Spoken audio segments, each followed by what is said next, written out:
அனைவருக்கும் நீண்ட நாள் கழித்து ஒரு இனிய வணக்கத்தோடு ஆரம்பிக்கிறேன். ஒரு சின்ன இடைவெளி ஒற்றுச்சு நம்ம சேனலுக்கும் உங்களுக்கும். பல மகாபாரத நிகழ்வுகள் அடுத்தடுத்து பார்த்துக்கிட்டே இருந்தோம். ஆனால் சில பல வேலைகளால் அதை தொடர்ச்சியாக பண்ண முடியல. ஆனால் இன்னைக்கு ஒரு புதிய தகவல் நீங்கள் பார்க்க போறீங்க. ரொம்பவே சுவாரஸ்யமான தகவலும் கூட. ஒரு வழியா 16ஆம் நாள் யுத்தம் முடிஞ்சிடுச்சு. 16ஆம் நாள் யுத்தம் ஆரம்பிக்கும் போது கர்ணன் சேனாதிபதியாக இருக்காரு. கிருஷ்ணர் கூட கர்ணனை ஆக ஓகோன்னு பாராட்டுறாரு அர்ஜுனன்ட்ட. அந்த அளவிற்கு கர்ணன் வீரதீர செயல்கள் புரிகிறான் 16ஆம் நாள் அன்று. அதுக்கப்புறம் 17ஆம் நாள் தொடக்கத்துல துரியோதனன் கர்ணன்ட்ட கேட்கிறாரு, கர்ணா நீ இன்னைக்காச்சும் அர்ஜுனனை கொன்னுடுவியா? சரியான விளக்கத்தை எனக்கு நீ இன்னைக்கு இப்பவே தரணுங்கிறாரு. யுத்தம் ஆரம்பிக்க போது இந்த விவாதம் இங்க நடக்குது. அப்ப கர்ணன் சொல்றான் துரியோதனன்ட்ட, துரியோதனா 15 நாள் வரை, அதாவது 10 நாட்கள் நான் போரிடவில்லை. அடுத்த 5 நாட்கள் துரோணரின் தலைமையில் பணியாற்றினேன். அர்ஜுனனோடு மோதும் வாய்ப்பு நேரடியாக எனக்கு கிடைக்கவில்லை. அதே நேரத்தில் நேற்று சேனாதிபதியாக பதவி ஏற்றிருந்ததால் சேனைகளை, அதாவது பாண்டவர்களின் சேனைகளை நிர்மூலமாக்குவதில் நான் கவனத்தை செலுத்தினேன்.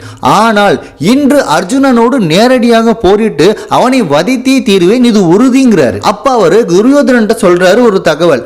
நான் அதுக்கு முன்னால் ஒரு விஷயத்தை சொல்கிறேன். நீங்கள் பல யூடியூப் சேனல் பார்த்துருப்பீங்க. அர்ஜுனனுக்கும் கர்ணனுக்கும் ஒரு ஒப்பீடு செய்திருப்பார்கள். கிருஷ்ணர் கூட 16ஆம் நாள் அன்று தொடக்கத்தில் கர்ணனை மேம்படுத்தி கூறி அர்ஜுனனையும் அவனையும் ஒப்பிட்டு அர்ஜுனன்டே சொல்லியிருப்பாரு. ஆனால் அதை விட முக்கியமானது, இங்க கர்ணன் அர்ஜுனனோடு அவனை ஒப்பிட்டு துரியோதனன்ட்ட சொல்றாரு. துரியோதனா, அந்த அர்ஜுனனை பார், அவனிடம் இருக்கும் அஸ்திரங்களை விட பரசுராமரிடம் நான் பெற்ற அஸ்திரங்கள் மேம்பட்டு உள்ளது என்னிடம். அவனுடைய காண்டிபத்திற்கு இணையாக அதைவிட வலிமை மிக்க விஜயவில்லானது என்னிடம் உள்ளது.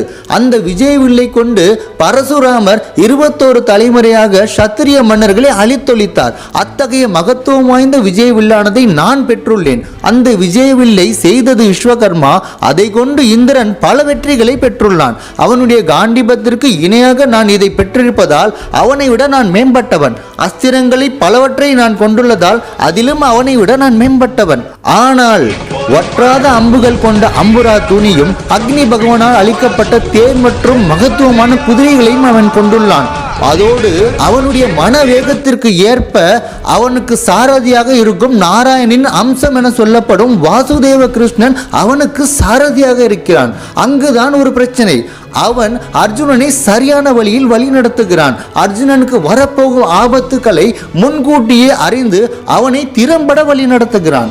பகதத்தனிடமிருந்து அவனை காத்ததும் அவனே, வருணனின் புத்திரன் சுதாயிடமிருந்து அவனை விடுவித்ததும் அவனே ஆவான். அத்தகைய தேரோட்டி எனக்கு அமைய வேண்டும். அவ்வாறு அமைந்தால் இன்று நான் அர்ஜுனனை வதம் செய்து காட்டுவேன், இது உறுதிங்கிறாரு. அப்ப துரியோதனன் கர்ணன்ட்ட கேட்கிறாரு, நீ சொல்லும் அத்தகைய வலிமை மிக்க சாரதியாக எண்ணுபவன் நம் படையில் யார் உள்ளான்னு. அப்ப கர்ணன் சொல்றாரு, கிருஷ்ணருக்கு இணையானவன், ஒருவேளை கிருஷ்ணனை விட மேம்பட்டவனாக நான் ஒருவரை கருதுகிறேன். அவர்தான் சல்லியன். அவர் குதிரைகளை வழிநடத்தும் கலை அறிந்தவர், சிறந்த தேரோட்டியும் ஆவார். அதே நேரத்தில் மாவீரரும் கூட. அவர் எனக்கு கிருஷ்ணனை போன்று சாரதியாக அமைந்தால் நான் இன்று இந்த அர்ஜுனனை வதம் செய்து காட்டுவேன் துரியோதனாங்கிறாரு. அந்த மாதிரி கர்ணனாலேயே புகழப்பெற்றவன் சல்லியன். யாராலுங்க 17 நாட்களாக யுத்த களத்தில் இருக்கிறான் சல்லியன். அவனை வதம் செய்ய முடியல. பீஷ்மரை கொன்னாங்க, கர்ணனையும் கொன்னாங்க, துரோணாச்சாரியரை கொன்னாங்க, பல மாவீரர்களை கொன்னாங்க. சல்லியனை கொல்ல முடியலையே. அவர் 18ஆம் நாள் அன்று நிகழ்த்திய மாவீரத்தை 18 பக்கங்கள் வியாசர் விவரித்து கூறியுள்ளார். அது ரொம்ப அற்புதமாக இருக்கு. அது உண்மையில் ஒரு மறைக்கப்பட்ட ஒரு மாவீரரின் வீரம்னு தான் சொல்லணும். இங்க 18ஆம் நாள் சேனாதிபதியாக அவர் நியமிக்கப்பட்ட மறுகணம் கிருஷ்ணர் இங்க யுதிஷ்டனை எச்சரிக்கிறாரு. ஆக்ரோஷம் கொண்ட அவனுடைய வீரத்தையும் அவனுடைய கோபத்தையும் நீ எவ்வாறு எதிர்கொள்ள போகிறாய் யுதிஷ்டா? இன்று உன்னுடைய படையானது நிர்மூலமாக போவது உறுதிங்கிறாரு. அப்போ யுதிஷ்டர் கவலையா சொல்றாரு, இது நாள் வரை நீ எங்களை காத்து வந்தாய், நீ தான் இப்போது சல்லியனிடமிருந்து எங்களை காக்க வேண்டும் கிருஷ்ணாங்கிறாரு. அந்த அளவிற்கு கிருஷ்ணர் சல்லியனை புகழ்கிறாரு யுதிஷ்டன்ட்ட. 18ஆம் நாள் நடந்த ஒரு நிகழ்வை சொல்றேன், நீங்க சல்லியனை பத்தி இந்த ஒரு நிகழ்விலேயே தெரிஞ்சுக்கலாம். அவர் சாதாரண படைகளோடு போரிட விரும்பல. அவன் சேனாதிபதியாக பதவியேற்ற மறுகணம் துரியோதனன்ட்ட சொல்றாரு, இன்று உன்னுடைய வெற்றியானது உறுதி, அதை நான் நிகழ்த்து காட்டுவேன் துரியோதனா, இன்று நீ என்னை நம்பி இந்த பதவியை அளித்துள்ளாய்ன்னு. போராறு வீரத்தோட, சிறியவர்களோடு போரிடவில்லை, நேரடியாக யுதிஷ்டனை நோக்கி செலுத்து. ஆணை கொடுக்கிறாரு சாரதிக்கு. அங்க போறாரு. யுதிஷ்டன் கூட ஆக்ரோஷமாக போரிடுகிறார். யுதிஷ்டனால சமாளிக்க முடியல ஒரு கட்டத்துல. இதை பார்த்த கிருஷ்ணர் பாஞ்சாலியின் அண்ணனை அனுப்புறாரு, சகாதேவன் மற்றும் நகுலனை அனுப்புறாரு, அதோட சாத்தியகியையும் அனுப்புறாரு. ஆனா யாராலையுமே சல்லியனை கட்டுப்படுத்த முடியல. அனைவரின் கணைகளுக்கும் பதில் கொடுக்கிறாரு, அனைவரையும் பின்வாங்க செய்யறாரு. அதுக்கப்புறம் பீமன் வர்றான். பீமனுக்கும் அவருக்கும் கதாயுதம் நடக்குது. பீமனையே பின்வாங்க செய்கிறாரு.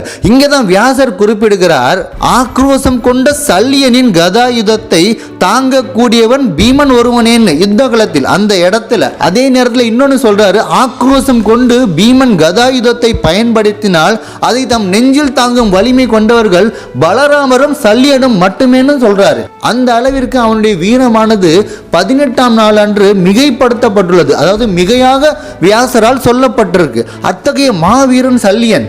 அவர் எப்படி ஒத்துக்குவாரு? கர்ணனுக்கு சாரதியாக இருக்க அவன் எப்படி ஒத்துக்குவாரு? துரியோதனன் சல்லியன் கேட்ட மறுகணம் சல்லியனுக்கு கோபம் தான் வருகிறது. துரியோதனா, நீ என்னை அவமானப்படுத்துகிறாய். ஒரு சூதபுத்திரனுக்கு நான் தேரோட்டியாக இருக்க வேண்டுமா? இப்போதே எனக்கு விடை தருவாயாக. நான் என்னுடைய நாட்டிற்கு திரும்ப செல்கிறேன். இதுவரை நீ என்னை நம்பி கொடுத்த பொறுப்பை ஒரு காலம் ஏமாற்றாமல் செய்து வந்தேன். நீ சேனாதிபதி பதவியை அவருக்கு கொடுத்த மறுகணம் அதை மறுத்தவன் நான் தான். ஏனெனில் சத்திரிய மன்னர்கள் பிரம்ம தேவரின் கரங்களில் இருந்து உதித்தவர்கள். அத்தகைய சத்திரிய மன்னர்களின் வம்சத்தில் வந்தவன் நான் ஒரு அரசன். புனித நீராடல் கொண்டு மகுடம் சூட்டி மன்னனாக பதவியேற்றவன். என்னுடைய கரங்களை பார், என்னுடைய தோள்களை பார், மற்றும் என்னுடைய வில் கதாயுதத்தை பார், என்னுடைய தேர் மற்றும் குதிரைகளை பார். நீ இந்த படை அல்ல, இதைவிட பெரிய படைகளை தந்தாலும் அதை இன்றே வெற்றி கொண்டு நான் என்னுடைய நாட்டிற்கு திரும்புவேன். அத்தகைய வலிமை மிக்க நான் இந்த சூதபுத்திரனுக்கு தேரோட்ட வேண்டுமா? இது நீ என்னை அவமானப்படுத்த நோக்கில் சொல்கிறாய்னு சொல்லி துரியோதனனை கண்டிக்கிறாருங்க. துரியோதனன் சல்லியன்ட்ட ரொம்ப பணிவா, சல்லியனே, தம்மை நான் கிருஷ்ணருக்கு இணையாக காண்கிறேன். ஒருவேளை அவரை விட மேம்பட்டவராக உன்னை கருதுகிறேன். நான் 2 உதாரணங்களை தமக்கு கூறுகிறேன். அதை கேட்ட பின்பு தாம் முடிவெடுப்பீராக சொல்றாரு.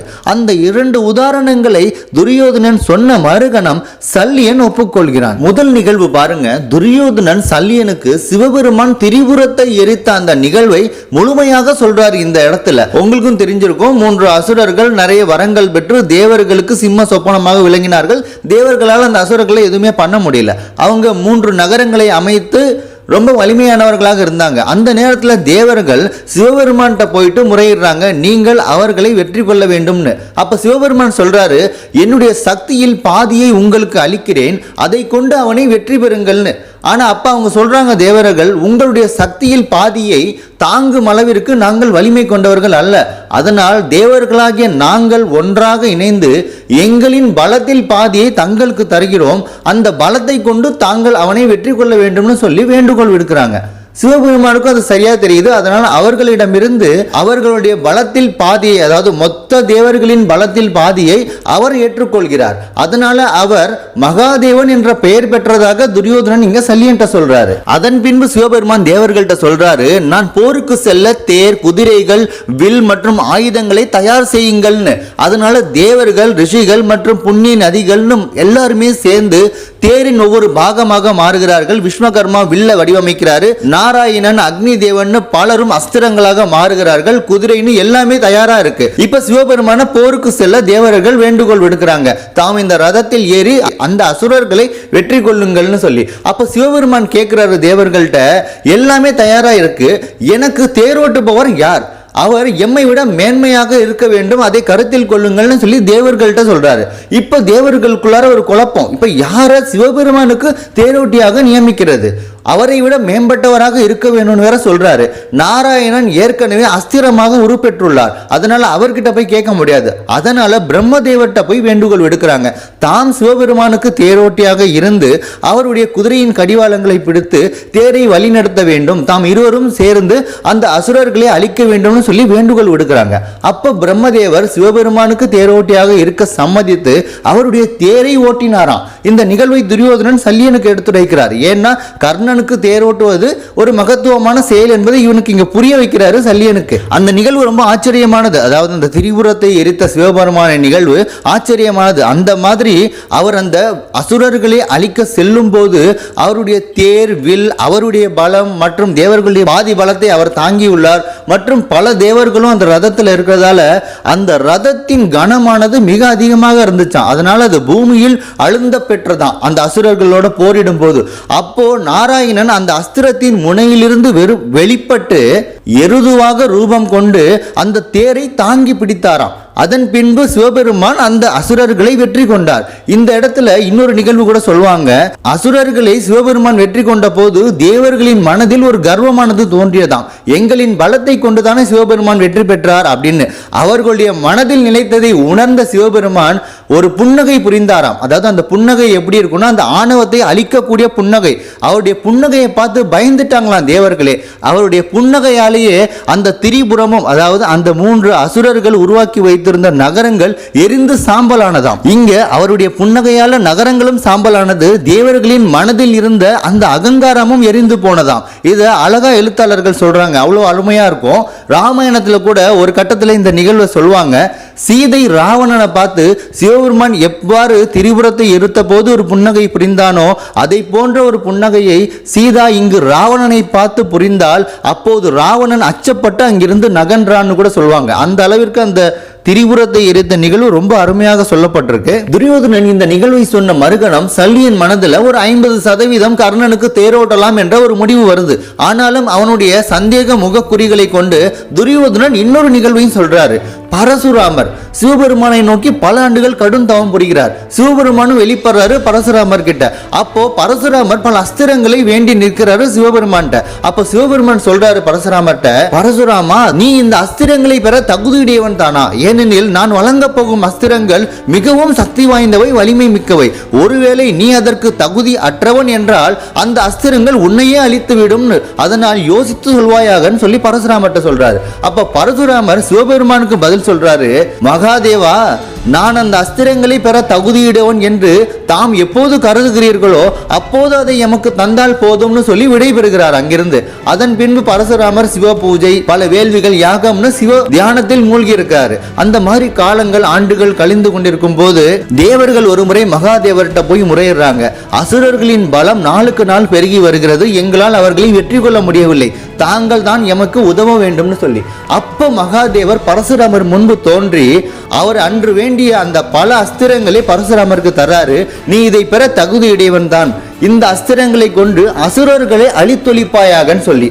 அதன் பின்பு பரசுராமர் அசுரர்களின் நகரத்திற்கு சென்று அந்த யுத்தத்தில் கலந்து கொண்டு ஒட்டுமொத்த அசுரர்களை வேரோடு சாய்த்தாராம். அவ்வாறு பரசுராமர் மகாதேவரிடமிருந்து பெற்ற அற்புத அஸ்திரங்களை கர்ணனுக்கு கற்றுக் கொடுத்திருக்கிறார் மற்றும் தம்முடைய மகத்துவமிக்க விஜய வில்லையும் கர்ணனுக்கே தந்தார். இப்போது தாம் சிந்தியுங்கள், பரசுராமர் சிவபெருமானிடமிருந்து பெற்ற அந்த அற்புத அஸ்திரங்களை கர்ணனுக்கு தந்தான் என்றால் கர்ணன் மகத்துவம் மிக்கவன் தானே. மானின் வயிற்றில் புலி பிறக்க முடியுமா? அவனுடைய வினை பயன் இன்று அவன் தேரோட்டின் புதல்வனாக பிறந்திருக்கலாம். ஆனால் உண்மையில் அவர் ஒரு தேவ புருஷன் என்றே நான் கருதுகிறேன். யாரால் கவச குண்டலங்களோடு பிறக்க முடியும்? இதை ஒரு கணம் சிந்தித்து அவனுக்கு தேரோட்டி இன்று நமது வெற்றியை உறுதி செய்யுங்கள்னு சொல்லி சல்லியன் வேண்டுறாரு. அதற்கு பின்புதான் சல்லியன் சம்மதிக்கிறார். ஆனா ஒரு நிபந்தனையோடு சம்மதிக்கிறார். நான் சொல்லும் கருத்துக்களையும் கர்ணன் ஏற்றுக்கொள்ள வேண்டும்னு. அதற்கு கர்ணனும் உடன்படுகிறான், துரியோதனன் உடன்படுகிறான்.